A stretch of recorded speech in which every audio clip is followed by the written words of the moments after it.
क्या कोई पिता अपने ही इकलौते बेटे को काटकर उसका भोजन बनाकर भगवान को खिला सकता है? इतिहास में भक्ति की ऐसी भयानक परीक्षा न कभी हुई थी और न कभी होगी। ये कहानी सुनकर पत्थर दिल इंसान भी रो पड़ेगा। ये कहानी है महान पल्लव सेनापति परम ज्योति की, जिन्होंने युद्ध में बड़े बड़े राजाओं को हराया था, लेकिन शिव भक्ति में उन्होंने तलवार छोड़ दी और सिरुथुंडर बन गए। उनका एक ही नियम था, हर दिन पहले किसी शिव भक्त को भोजन कराना और उसके बाद ही खुद अन्न ग्रहण करना। लेकिन महादेव को तो अपने भक्त की अग्नि परीक्षा लेनी थी। एक दिन द्वार पर एक भयानक अघोरी आया। सिरुथुंडर ने हाथ जोड़कर भोजन का आग्रह किया। अघोरी ने शर्त रखी, मैं भोजन तो करूंगा, लेकिन मुझे साधारण अन्न नहीं चाहिए, मुझे एक नर पशु चाहिए।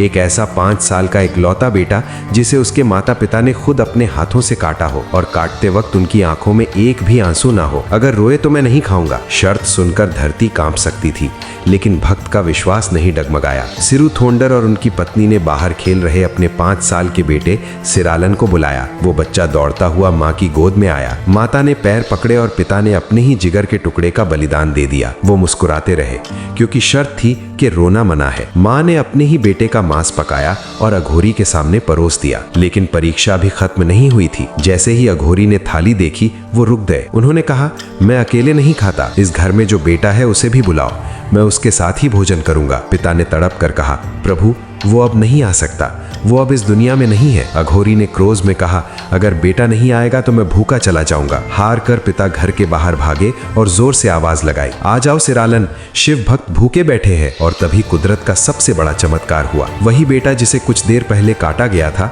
वो हंसता खेलता हुआ दौड़कर वापस आ गया। जब अंदर जाकर देखा तो वहां कोई अघोरी नहीं था। स्वयं महादेव और माता पार्वती खड़े थे। उन्होंने बस ये देखने के लिए ये लीला रची थी कि भक्ति की सीमा क्या हो सकती है। ऐसे महान भक्त सिरुथुंडर के चरणों में नमन करते हुए कमेंट में लिखें, हर हर महादेव।